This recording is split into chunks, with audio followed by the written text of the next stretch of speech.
रुकिए, मैं हूं आर्टिकल 13। अगर कोई कानून आपके फंडामेंटल राइट्स को वायलेट करता है तो मेरे जरिए कोर्ट उसे वॉइड डिक्लेयर करती है।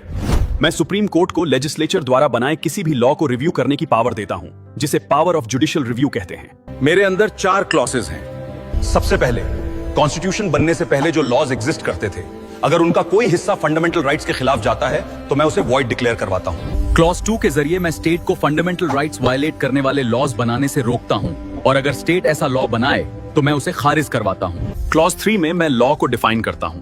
Law includes ordinance, order, bylaws, rules, regulations, notifications, customs and usage having the force of law. पर मैं कॉन्स्टिट्यूशनल अमेंडमेंट्स पर एप्लीकेबल नहीं हूं। मुझे अप्लाई करने के लिए कोर्ट्स 3 इंपॉर्टेंट डॉक्ट्रिन्स यूज करती हैं। आइए मिलते हैं उन डॉक्ट्रिन्स से। मैं डॉक्ट्रिन ऑफ सेवरेबिलिटी हूं। अगर किसी लॉ का सिर्फ कुछ हिस्सा फंडामेंटल राइट्स को वायलेट करे तो मेरे जरिए कोर्ट सिर्फ उस हिस्से को वॉइड कर देती है और बाकी लॉ वैलिड रहता है। लेकिन अगर उस हिस्से को हटाने से पूरा लॉ मीनिंगलेस हो जाए या लेजिस्लेचर का इंटेंशन डिफीट हो जाए तो मेरा यूज नहीं किया जा सकता। मेरा landmark case RMDC versus union of India, याद रखना। मैं हूं डॉक्ट्रिन ऑफ इक्लिप्स। अगर कोई लॉ फंडामेंटल राइट्स को वायलेट करे तो वो कंप्लीटली खत्म नहीं होता, वो बस उस राइट की शैडो में आ जाता है। अगर फ्यूचर में वो फंडामेंटल राइट अमेंड हो जाए जिससे उस राइट और लॉ के बीच कॉन्फ्लिक्ट खत्म हो जाए तो वो लॉ फिर से रिवाइव हो सकता है।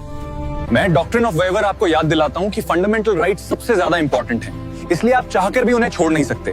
Fundamental rights can not be waived of.